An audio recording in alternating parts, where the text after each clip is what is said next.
Now imagine not being at work and then coming back to work, or thinking you might come back to work, or maybe suspect you won't come back to work, but then finding out that you can't come back to work because they've definitely got rid of you in the meantime. Well, that is the fate that Charlie Lawson, who was one of the best actors in Coronation Street, faced. Because his character, Jim McDonald, has finally been killed off. And Charlie thinks it's probably because, well, guess what? He ain't woke. It is the fate that is faced by those of us who have to come up close and personal with cancel culture. Let's remind ourselves of Charlie playing the iconic character of Jim McDonald. Yeah? Hi. Listen, sorry just to drop in on you like this, but we've just seen your house in the estate agent's window. I was wondering if we could have a wee look around. My name's McDonald, but everyone calls me Mac. Oh. I don't want to stand up row with the neighbours before we've moved in. Oh, fine. Well, I'll tell you this and I'll tell you no more, Mrs. Wilton.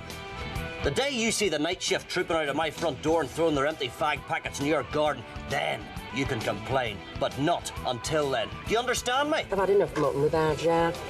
No, I fancy a bit of spring lamb, you know, if I were going to go gallivanting. Well, I'd be the wrong man for you then, Vera, eh? Oh, I don't know. Yeah, yes, but I do. You know, if you were my son, I'd give you such a dig. You do? But what? What would you do, eh? Hit me?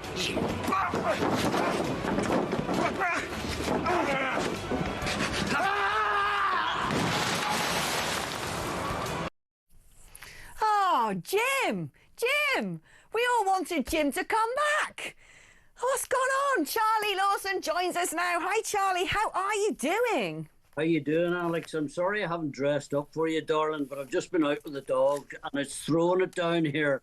Oh, you look lovely. I think that's quite suave looking there, if I'm honest with you, Charlie. I think you look better looking than I do right now. Oh, darling. Oh, so Jim, there will be no more Jim.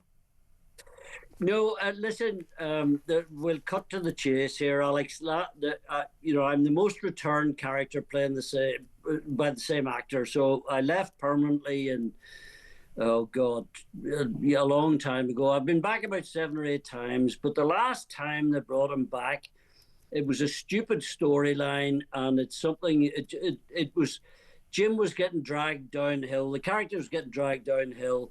And I didn't enjoy it. I played it as best I could. I'd agreed to play Rebus for Rankin in the theatre, so they had to condense the story down. But it's still, Jim would never go back and try to rip off his beloved wife, Elizabeth, so it was just a bit daft. Plus the fact they gave him myotonic dystrophy, so he was limping about. So gone were the days of the 90s when he was fighting every night and shouting and roaring and being a proper fella. So I think the point you're coming to is when they phoned me in September last year and said they spoke to my agent, which was actually quite polite of them because they'd gotten a serious SHI1T the year before because they sacked Bruce Jones and he found out in the Sunday People. So they actually phoned me because I think they knew what the reaction would be if they did the same to me. And they told me, and I said, right, fair enough, let's call it a day because you don't want to drag him down the way he's going. And if I'd gone back now, he'd be dribbling about and bloody limping about and just be a pathetic twat. Oh, how would you have rather seen the end of Jim McDonald? What would have been going out in a blaze of glory? A gunfight at the OK Corral or something like that. You know what I mean? Something proper, getting murdered properly, or you know, whatever. But not just limping about, wetting himself. I'll tell you what you could have done. You could have like grown a big ginger beard and become a Muslim convert. That would have been very 2026. I could have put a trendy scarf on and everyone said, what the name of God he's wearing? You know what I mean? I could have put one of them and I could have been waving a Pally flag. Exactly. I was going to say, have they had the pro-Palestine demos in Weatherfield yet? Well, it'll not be long, let me tell you. Mind you, they've always been, I mean, one thing about Corrie, and don't get me wrong, Alex, I love my time there, but Northern Ireland was never mentioned, and certain things are just not touched at all. And I think that's probably wise, because you know which side they'd fall on anyway. And I'd get the script and be told to be waving a pally flag down the street, and I'd be sacked. Do you think that another part of the reason why they just decided to give your character a very niche medical condition is because, you know, you're not part of their lefty liberal club? Yeah, I mean, listen, Debbie would watch it most nights. I don't watch it, Alex, so because it annoys me, because you and I, are, as you know, are very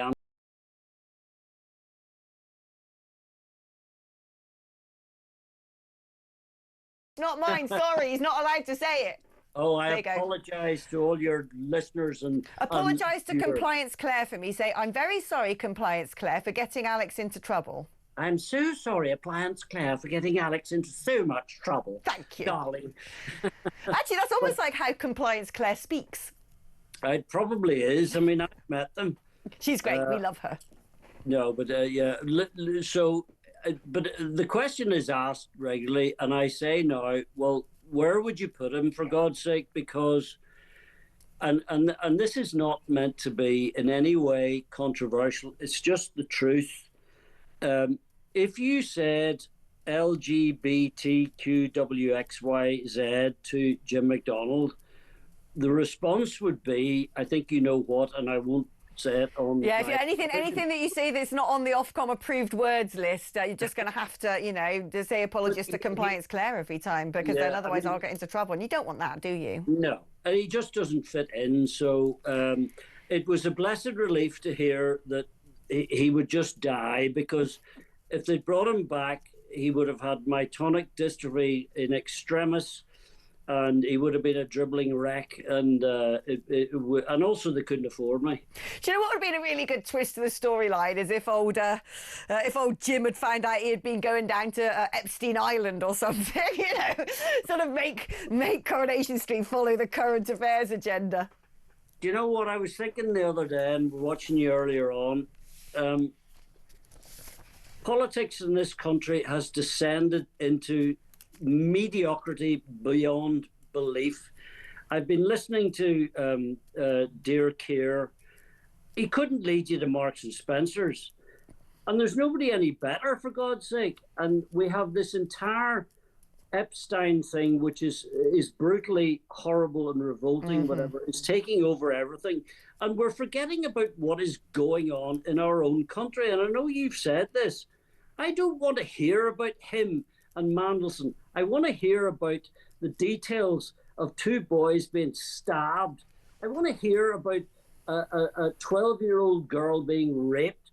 I want to hear about stuff that's important to us, not some silly pillock who's dead now. And you know, it's starting to, you know, annoy me. I forget him. Peter Mandelson is a wet blanket. All right, just get him out of here, for Christ's sake, and let's get on with politics. No, I agree with you. Do you think it's weird, actually, that this horrible terror attack, always not been labelled a terror attack, has happened at a school in London, and just no one's talking about it, really? It's like, oh, let's talk about whether or not Starmer's going to survive, how left-wing he's going to become, if Angela Rayner's going to make a leadership bid. I'm like, this is really serious. This is absolutely terrifying. Yes, it is, and I think it's deeply... although I'm not entirely surprised that we're not being told the whole details about, because we all know what the people talk about and don't mention, they're not allowed to mention. However, I listen to me, Alex, to be honest, I'm not sure whether or not you can actually call a 13-year-old a terrorist. It's kind of, I don't know. Now, allegedly, he was shouting this and shouting that and all the rest of it. But, you know, he was 13 or whatever. But irrespective of that, I want to know more about the detail. I'm not interested in switching onto what some strange person in America. I think we should be talking about Epstein's victims, not, you know, the girls, for Christ's sake.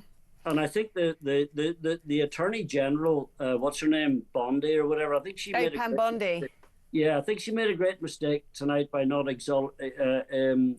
you know, turning around and showing a bit of respect to those victims. But that's just, I digress. Like, But there are more. I think the most important thing is there are more important things to discuss than just that Keir Starmer's crap, because we just know he is. Yeah, actually, that's not news anymore. That's sort of established fact at this point. Oh, Charlie, I remember we did an interview during the breakfast show at weekends, and we had such a good time, and it's been great to catch up with you again, my love. And you, darling, thanks, you know Charlie. where I am. Thanks, my love. Blimey, did he say another Ofcom prohibited word? And then I remembered we're not actually going out on the radio, so does that mean we can get away with it? Yeah. Yeah, there you go. It's all good, isn't it? Right, that was the brilliant Charlie Lawson. Isn't he fun? I'd love to go down the pub with Charlie, I'll tell you that much. You know